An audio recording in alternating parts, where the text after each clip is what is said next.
Vă salut, dragi acvariști, viitori aquascaperi. Am ajuns în situația de a mă ruga la acvariu să arate mai bine, că nici cum nu reușesc. Glumesc. În acest video o să vă povestesc puțin despre cum se curăță un prefiltru la filtrul oase.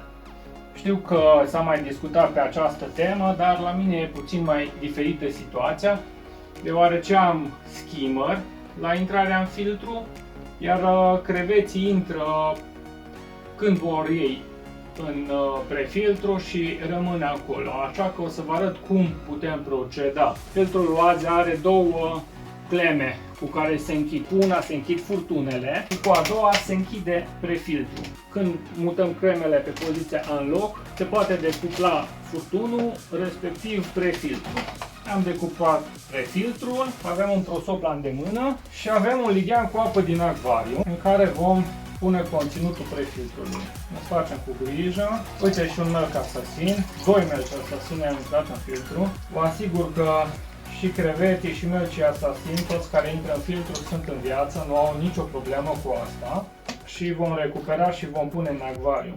Migrația melcilor și a creveților se produce din două motive. Un mecanism pasiv, pur și simplu sunt absorbiți de către skimmer, și un mecanism activ, din cauza că nu opresc filtrul în momentul în care dau mâncare creveților. Mâncarea ajunge în filtru și creveții vor merge activ după mâncare. Se bazează pe miros și merg în prefiltru. Folosim un căpăcel de fertilizanți de la Easy Life. Are forma foarte bună, putem foarte ușor să pescuim cu el creveții sau melci asasin sau eventual coplasă. Când i-am pescuit pe toți, îi punem în acvariu. După crevete, sunt creveți adulți, uneori sunt și pui și atunci trebuie mai multă atenție. Dar încă nu am avut norocul să se reproducă la mine în acvariu. Va urma probabil. Încercăm să punem cât mai puțină mizerie. Se va strânge suficientă apă, deci nu se stresează. Și plante plutitoare sunt în acest prefiltru și frunze. Încercăm să aruncăm cât mai mult din mizerie. Totdeauna folosim în lighean sau în găleata în care schimbăm apă fără clor, apă din acvariu, pentru a nu omorî bacteriile benefice din filtru, din prefiltru. Metoda aceasta se poate folosi și la filtre interne și la alte tipuri de prefiltre pentru a curăța bureții.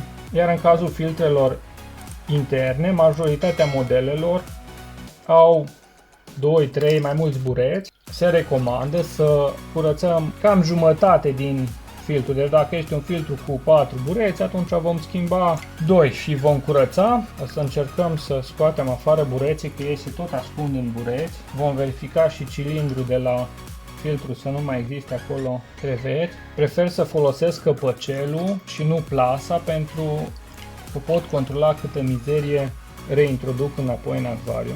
Adică reușesc poate și pe amano să-i prind. Amano sunt tare vicleni, sunt și mari și prin statură sunt mai rapizi. Prefiltrul oase și orice prefiltru așa este conceput încât să fie curățat în fiecare săptămână. Dacă nu facem acest lucru săptămânal, mai bine nu-l curățăm deloc, că nu aducem niciun beneficiu. În momentul în care curățăm filtrul, trebuie să regăsim așa frunze întregi, bucăți de plante, deci nu îl curățăm odată la 2 luni, că n-am făcut nimica.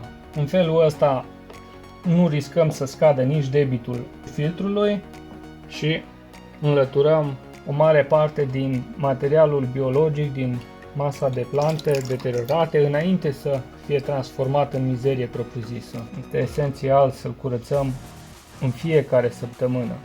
Dacă plecăm de acasă, se acceptă și o curățenie la 2-3 săptămâni, dar doar în situații extreme. Prefiltrul oase este foarte comod, foarte ușor de scos afară din filtru, așa că nu avem nicio scuză să fim leneși.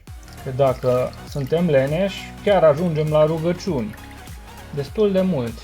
Vedeți? Cred că am capturat vreo 20 de creveți. Chiar și în filtrele cu sorb clasic, deci nu acest model cu skimmer, pot să ajungă creveți, prin șanțurile astea fine, ei migrează, se duc după mâncare, dar nu este o problemă. I-am prins pe toți, îi repunem în acvariu și continuăm curățenia propriu-zisă a filtrului.